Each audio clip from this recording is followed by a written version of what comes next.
The Millionaire's twins wouldn't sleep with anyone until a new maid did the unthinkable.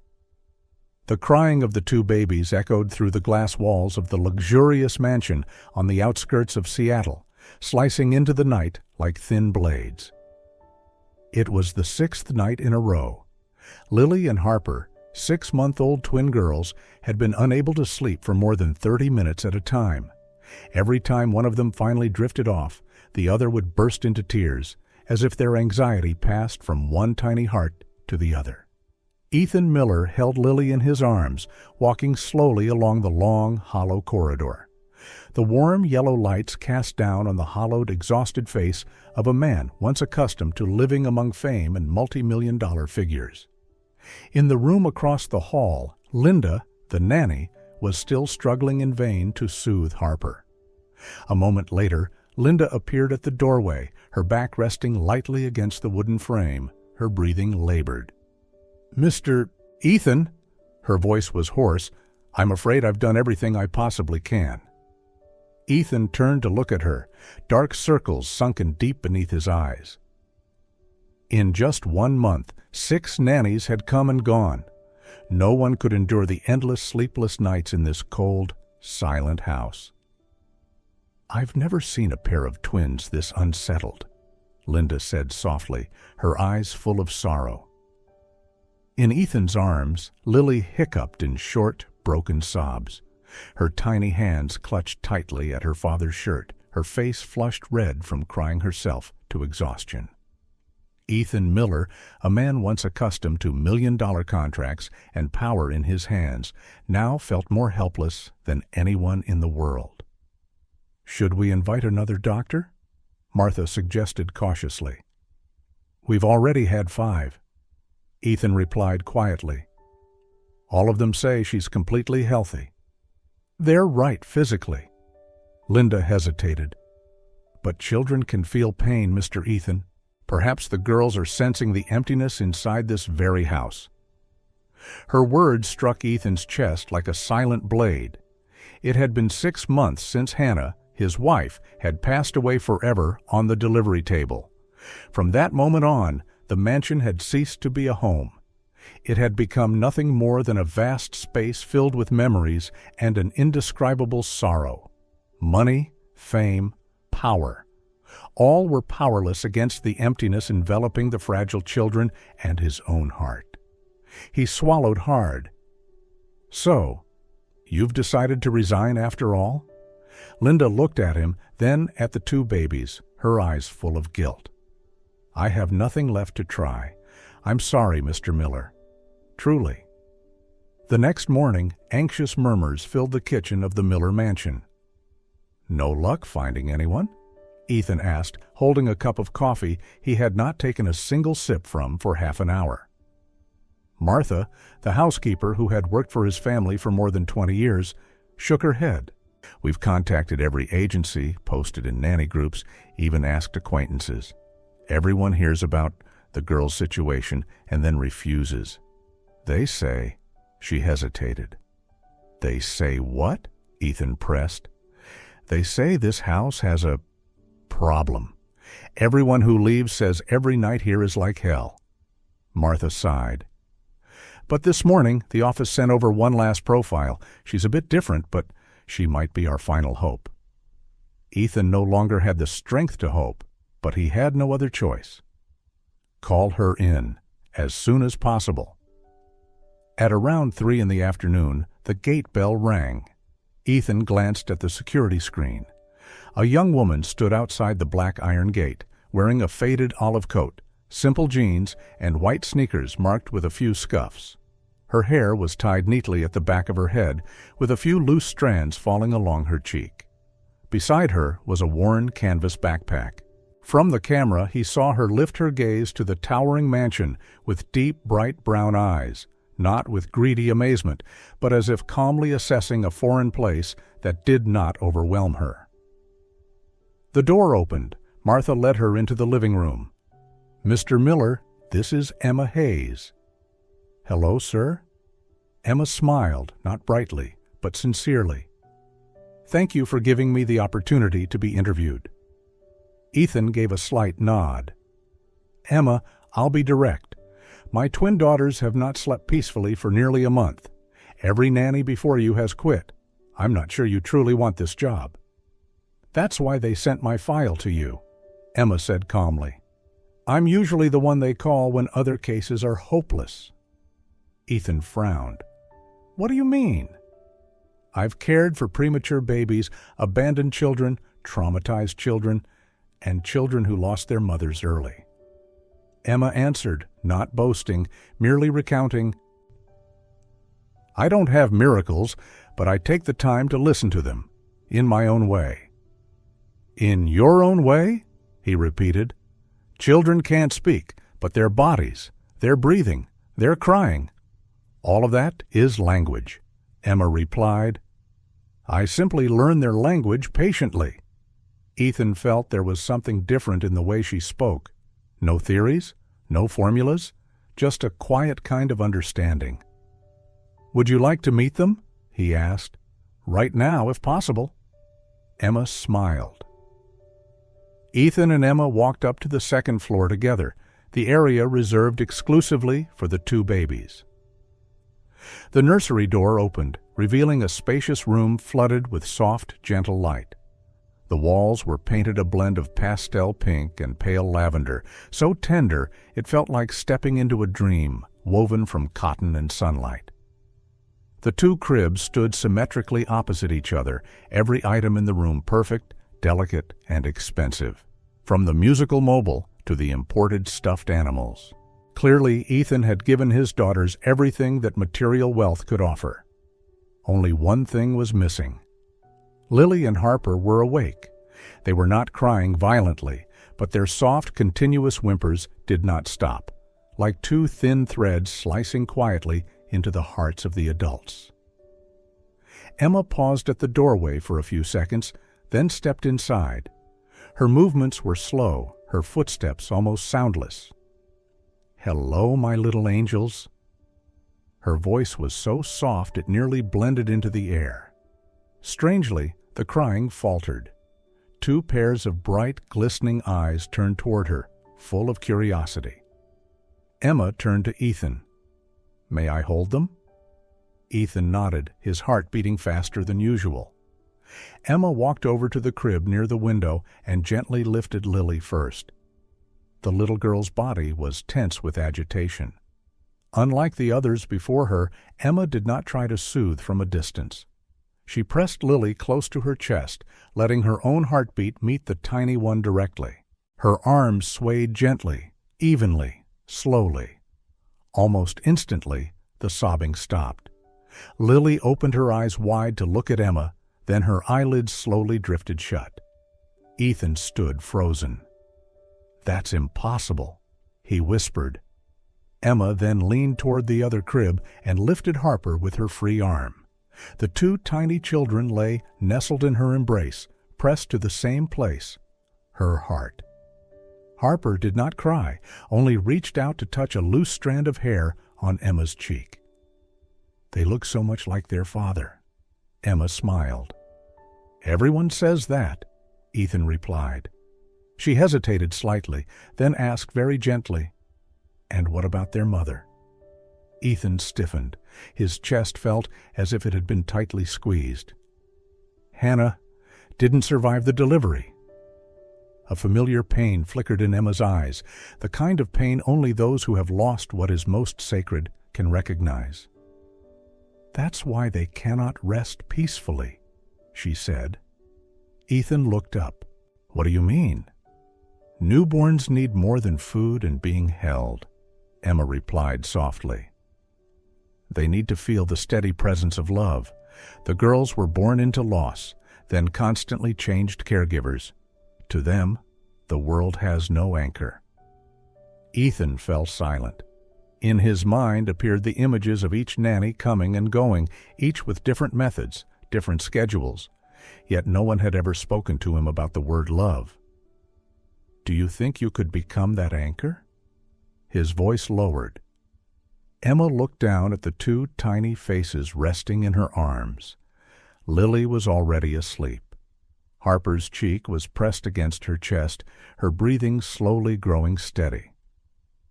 "I don't dare promise that," she said, "but I'm willing to stay and try if you give me the chance."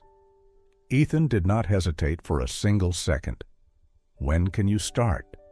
"Today," he nodded. "I'll have Martha prepare a room for you." Emma gently shook her head. "That won't be necessary," she said slowly. "At least at the beginning, it's best if I stay right here in the nursery. They need to feel that when they open their eyes. I'm still here." Ethan was slightly taken aback. "You want to sleep here?" "Yes, just a small bed in the corner will be enough."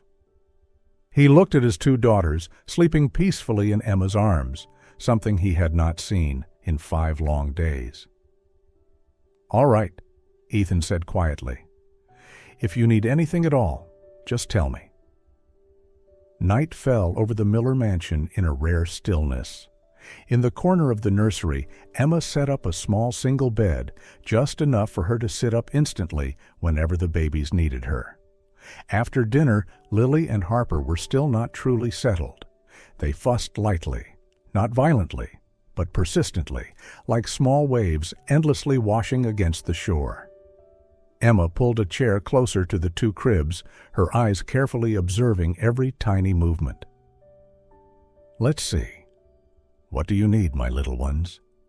she whispered.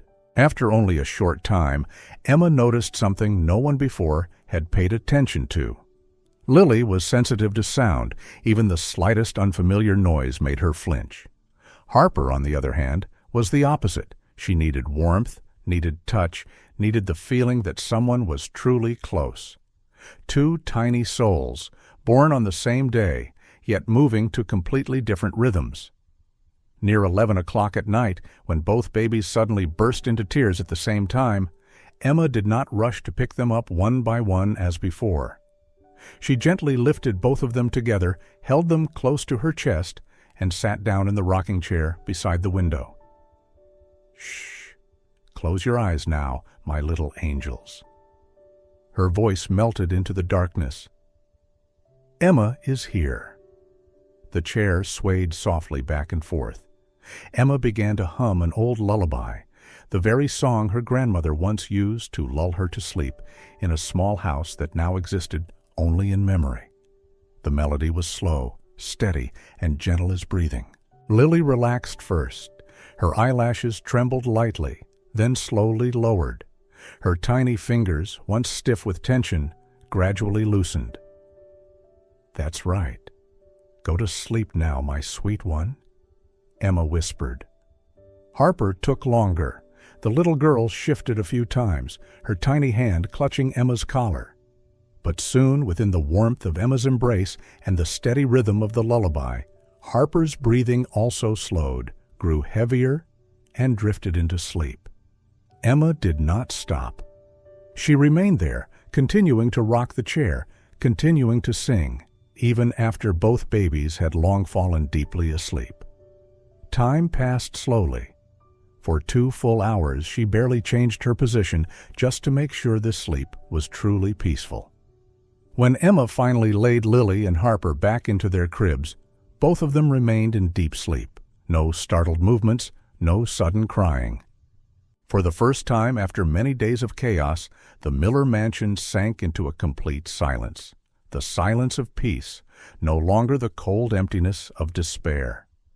The next morning, the first sunlight filtered through the white curtains. Ethan jolted awake on the sofa in his study, the business plan still open on his laptop, untouched since the night before. He jumped to his feet, his heart pounding. It was quiet, strangely quiet. No crying. He nearly ran down the hallway and pushed open the nursery door. What he saw was an unimaginable sight. Both babies were sleeping peacefully, each in her own crib, tiny hands gripping the edge of their blankets, mouths slightly open as they breathed steadily.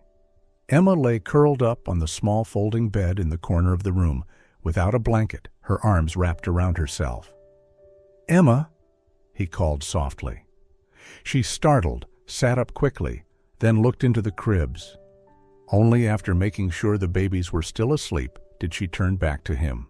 "I'm sorry, I must have fallen asleep," she said. How long have they been asleep?" Ethan asked. "Since about 11:30 until now. One of them woke up once around 2 to feed, but she didn't cry for long," Emma replied.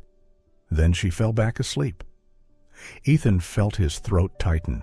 A rush of relief mixed with confusion surged through him so strongly that he had to turn away, pretending to adjust the curtain to hide his eyes.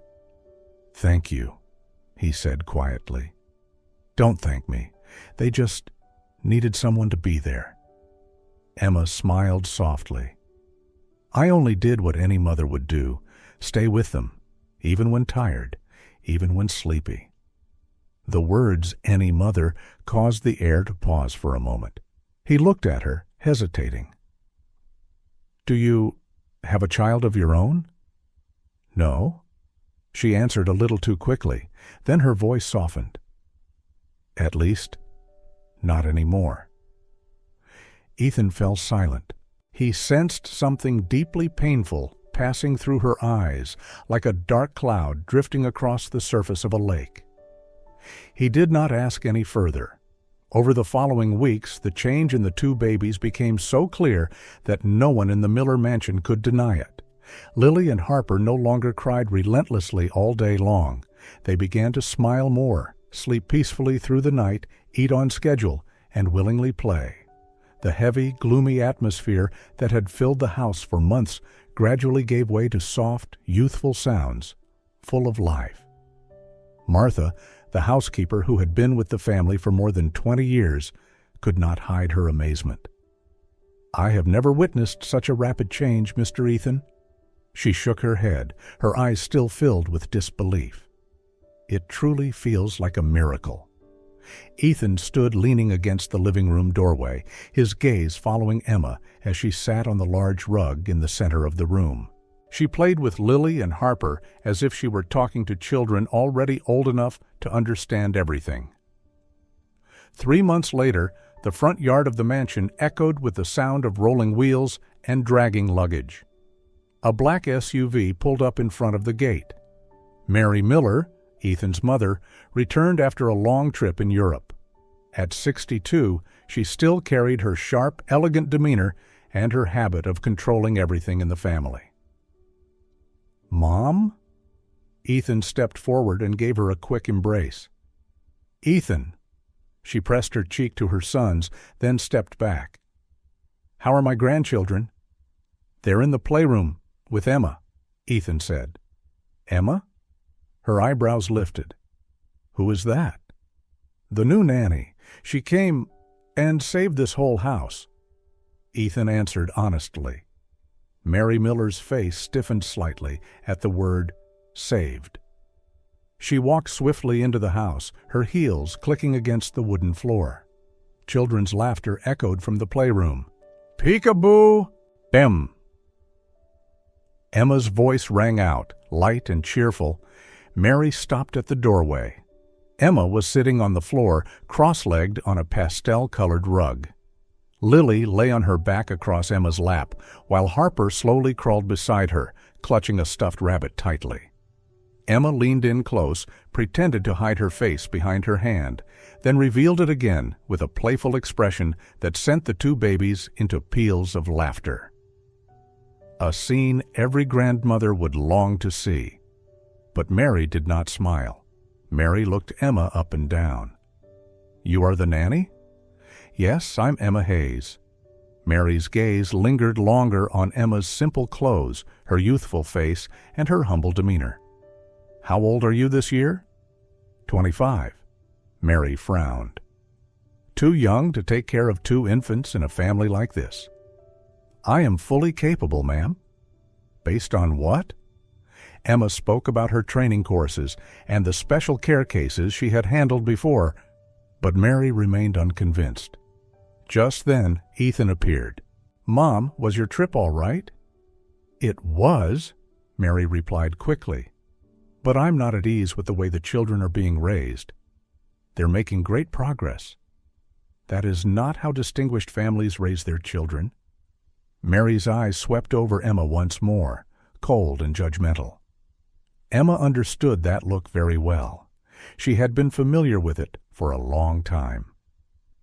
That evening, Mary sat in the dining room, having taken only a single sip from her glass of red wine.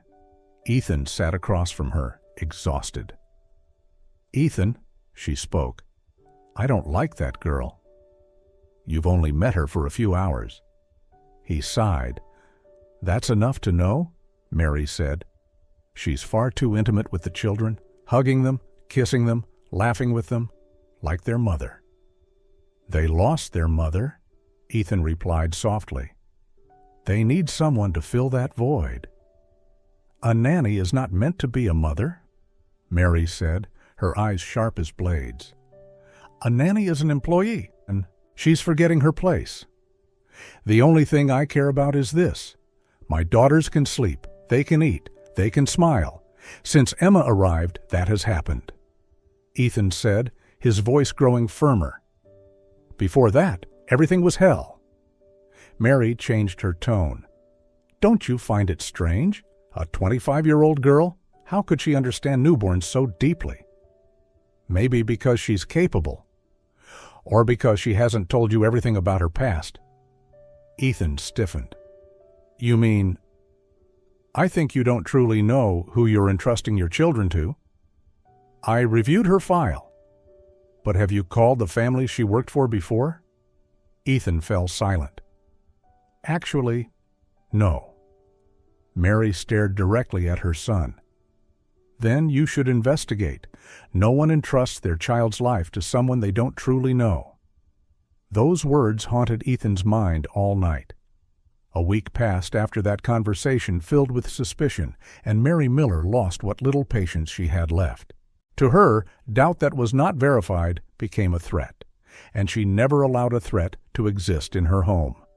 That morning, Mary secretly arranged to meet a woman at a quiet cafe in downtown Seattle.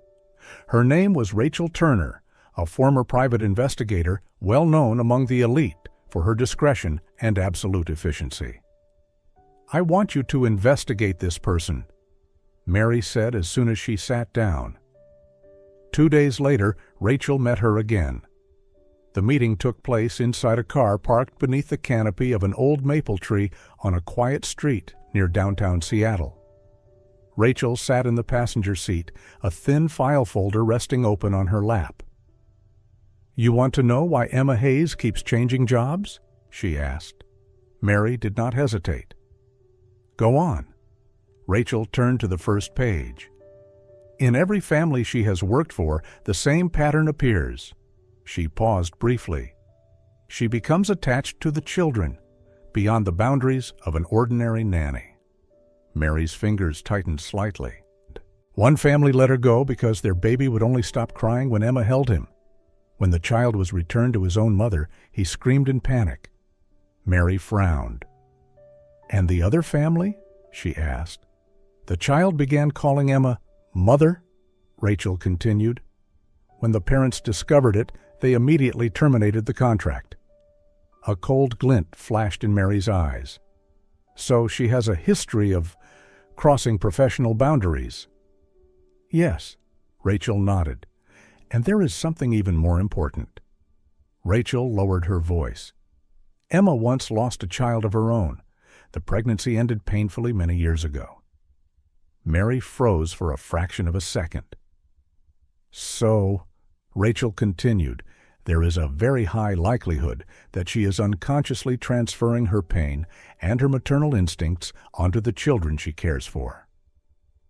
Mary leaned back against the seat, the corners of her lips curving slightly. "That could become a threat, couldn't it?" "Yes," Rachel replied. "If that attachment goes too far, it can lead to possessiveness, psychological dependency, for both her and the children." Mary slowly closed the file. "You've done very well." After Rachel left, Mary remained seated in the car for a long while, her gaze fixed on the leaves trembling beyond the window. This time, she finally had in her hands what she needed. That evening, Mary summoned Ethan into the study. "You need to hear this," she said. About Emma. Ethan sat down, exhausted. I've already checked her background, Mom. No criminal record, no legal issues. References from previous families were all good. But you had no idea that she once became pregnant and lost her own child. Mary placed a thin envelope on the table. She was also treated for depression and then stopped midway. Ethan slowly picked up the envelope, his eyes scanning the printed lines, his heart pounding hard. His entire body went cold. Mom, you investigated her? If you wouldn't, then I had to, Mary replied calmly. You have 2 children who need protection. That's an invasion of privacy. You had no right. Ethan's voice rose, then faltered as Lily and Harper came to his mind. The sleepless nights, the relentless crying, the days he had watched his daughters turn pale from exhaustion. And now, a woman carrying a deep wound of her own, holding them every single day. Don't you see? Mary continued. A mother who lost her child and then becomes a nanny. Do you really think she can distinguish between her own child and someone else's? What if she clings to them more than she should? What if one day she believes that only she truly understands them? Emma hasn't done anything to harm them, Ethan tried to argue. Not yet, Mary emphasized.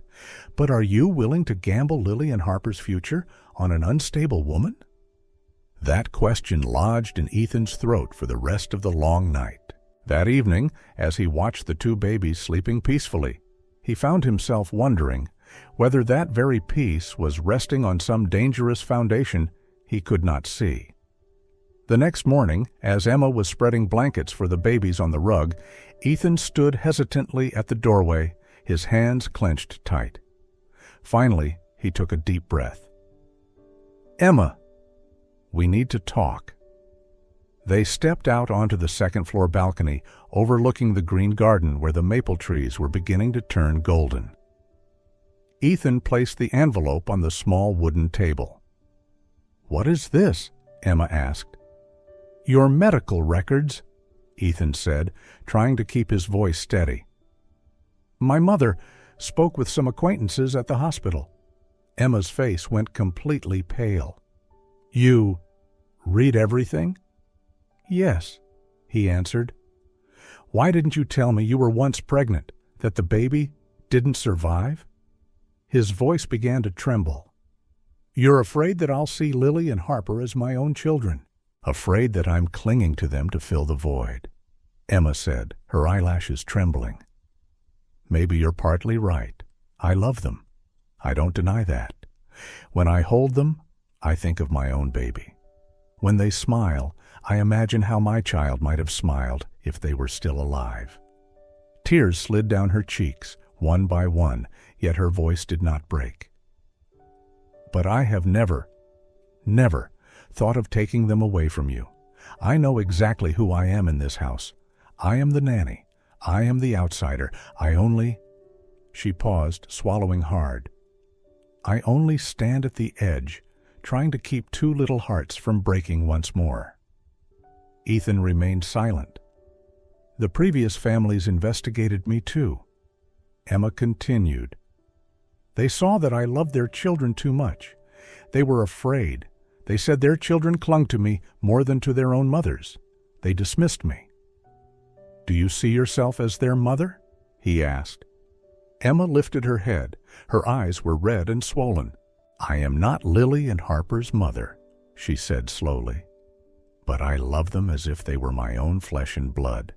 If that is wrong, then I no longer know what is right. It becomes wrong when those feelings cross the line. Ethan said it, yet even he was no longer sure what exactly he was defending. If you believe I'm no longer suitable. Emma stood up, her voice trembling. I will leave, but please believe one thing. I have never, and I will never, harm those children. Ethan stayed silent. You don't need to fire me. Emma went on. I will leave on my own. Staying where I am, no longer trusted, will only make things worse. You don't have to leave right now. No, Emma shook her head. "I have to go. Right now." She turned away. A single tear fell onto the wooden railing, then was quickly dried by the wind. That night, the Miller house fell into a tense, suffocating silence. Emma packed her belongings into her old backpack. Martha stood by the door. "You don't have to go," Martha whispered. "I do," Emma replied softly. "I don't want to one day look into their eyes, then into his, and see clearly that I am the problem." Martha looked at her, then suddenly pulled Emma into her arms and held her tightly.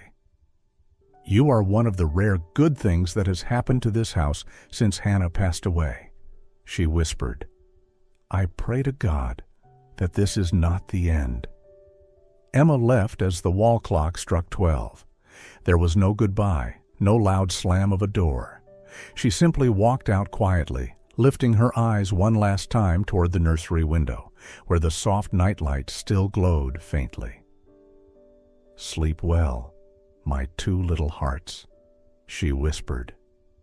The next morning, Ethan woke to the sound of crying, the very sound he thought he had escaped. His head throbbed like it was being split apart. He leapt out of bed and ran to the nursery. Lily was thrashing in her crib, her face flushed red, crying until her voice was hoarse. Harper clutched the railing of her crib, screaming so hard that her tiny hands trembled. Martha was trying to hold one baby at a time, her own hands shaking. "They started at 4 a.m. They haven't stopped since," she said in panic. "I fed them, changed them, walked them around the house. Nothing worked. They just keep calling." "Calling who?" Ethan asked, though he already knew the answer. "Emma," Martha replied, her eyes reddened with tears. "They keep staring at the door." Ethan tried to hold Lily, to soothe her, to walk around the room, to hum a few clumsy melodies he remembered. But nothing worked. The crying did not lessen. It only changed from sharp to hoarse. By noon, Lily vomited. Harper had turned pale from crying for so long. "They're going to pass out," Martha cried out. "They can't keep crying like this." Ethan called the doctor. Dr. Collins arrived and checked their blood pressure, heart rate, and dehydration level. Physically, they are still within acceptable limits, but if this continues for a few more days... He shook his head. A child's body is not meant to endure suffering like this. "What's wrong with them?" Ethan asked, almost pleading. "They have suddenly lost their primary attachment figure," the doctor said, in a seriousness rarely heard from him. "What psychology calls separation trauma. Adults tend to underestimate it, but for children, it is their entire world." Ethan felt as if a heavy stone had dropped into his stomach. If that person comes back, then what? Then they will settle, and from there they must be separated gradually, with a plan, not cut off abruptly.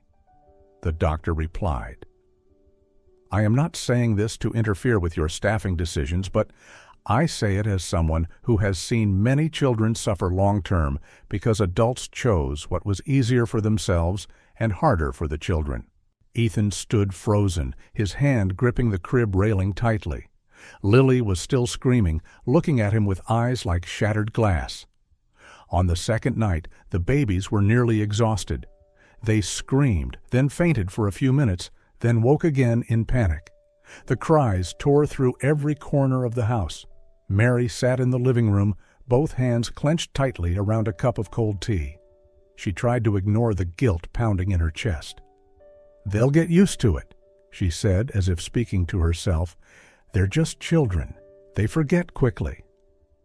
But the crying did not sound like something that could be easily forgotten. It sounded like the string of a musical instrument stretched to the point of snapping. On the third evening, the doctor returned, his expression even more grave. "They are losing weight. Prolonged sleep deprivation will affect brain development.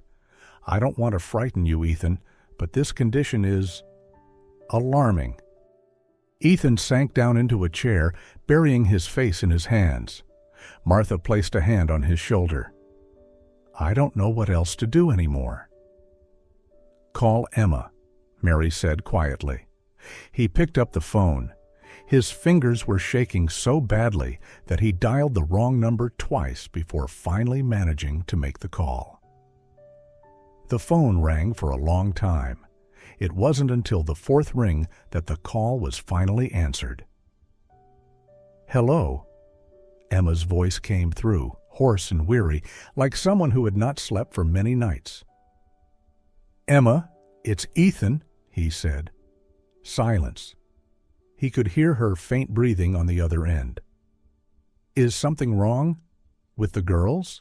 she asked without hesitation. "They won't stop crying. It's been 3 days. They barely eat, barely sleep. They just scream and look for you." Ethan's voice broke. "The doctor says it's trauma. He says only you can help them." Emma stayed silent so long that Ethan thought she had hung up. Finally, he heard her take a deep breath. "You want me to come back?" she asked, forcing her voice to sound calm. "Not just want. I need you. They need you," he said, his pride abandoned somewhere behind the sound of his children's cries. "And your mother? This is my house, my children," Ethan said with a certainty he had never shown before. "I've let fear and other people's opinions decide too much for me. This time, I won't." This time, Emma did not respond immediately. He heard a sound, like the zipper of a backpack being pulled. "All right," she said. "I'll come, not for you, but for the girls. No matter who it's for, I still thank you," he whispered. By the time Emma stepped into the house, it was already dark. A fine drizzle blurred the large glass windows.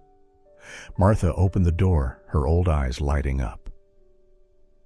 "Thank you for coming back," she whispered. The crying drifted down from the second floor, hoarse and desperate. Emma ran upstairs without waiting for anyone to guide her. She pushed open the nursery door. Lily was curled up in her crib. Harper was striking the railing with her hands, their faces soaked with tears. When the door opened, they both startled and turned toward her. Emma stepped between the two cribs. She said nothing, only whispered, "Hey, Emma's here. Emma's here now, my two little hearts." Harper stopped crying first, as if she couldn't believe it. Then, as recognition set in, she let out a small sob and stretched her trembling arms toward Emma. Lily reached out as well, her mouth making soft, broken sounds. Emma gathered both of them into her arms, pressed them tightly to her chest, just as she had the first time. She didn't try to soothe them right away. She simply held them, swaying gently, her lips resting against their foreheads. "I'm sorry. Emma is late." The babies no longer screamed. They only sobbed softly, their little bodies trembling. Gradually, the sobs thinned out and turned into long, warm breaths against her neck. Ethan stood at the doorway, his eyes burning. Mary stood behind her son, her hands clenched so tightly that they turned white. "Do you see?" Martha whispered without looking at anyone. "That is what neither your son nor any doctor could do, except for the girl you called dangerous." Mary did not answer.